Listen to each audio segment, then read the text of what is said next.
कसं आहे पब्लिक, हसताय ना, हसायलाच पाहिजे. मी हर्षदा काळे. कशा आहात तुम्ही? मी आज गोठ्यात आले. 4:30 वाजले, शेण टाकायचा टाईम झालाय. मी तुम्हाला आमच्या गोठ्यातल्या गाया दाखवते. कशा आहेत त्या, कशा पाहतात सग. मी व्हिडिओ काढत होते आणि सगळ्या गायांचं इकडं तिकडं बघणं चाललं होतं.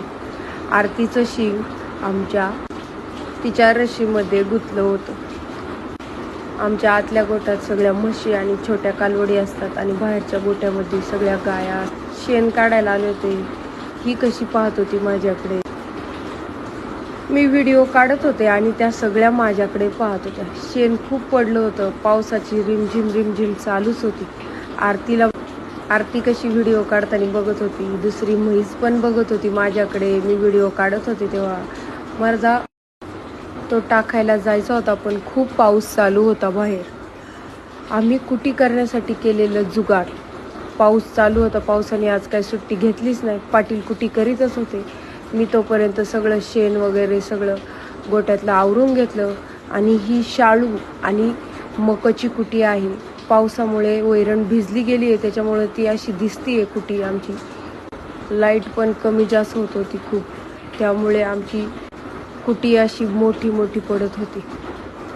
आणि ही आमची छोटी कालवड, ही आमची बारकी, ती हातच लावून देत नव्हती मला. हा आमचा तरस. ही आमची काळी, ही आमची रेणू, एकदम गरीब. कशी वास घेती बघा. तिला असं वाटलं आंबोनानं. गौरवबाई आमची, ही आमची सोनी. आणि लक्ष्मीबाई तर खूपच कडक. कशी करते, कसं आहे आत्यार. शेण टाकायचं होतं, ब्लॉक पण करायचा होता. पटापटा शेणाचं टपाट भरलं. बघा मी चालले शेण टाकायला. इकडं आम्ही शेण टाकतो. कुटी उरकत आली होती पाटीलची. पाटीलला म्हणलं मी शेण टाकून घेते बाहेरच्या गोठ्यातलं.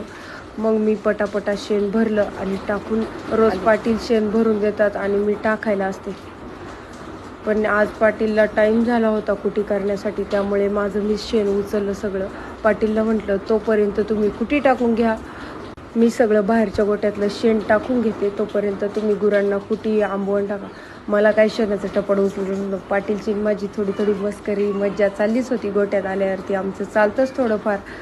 सगळं शेण ओढून घेतलं व्यवस्थित आणि मग पाटील कुटी टाकीत होते.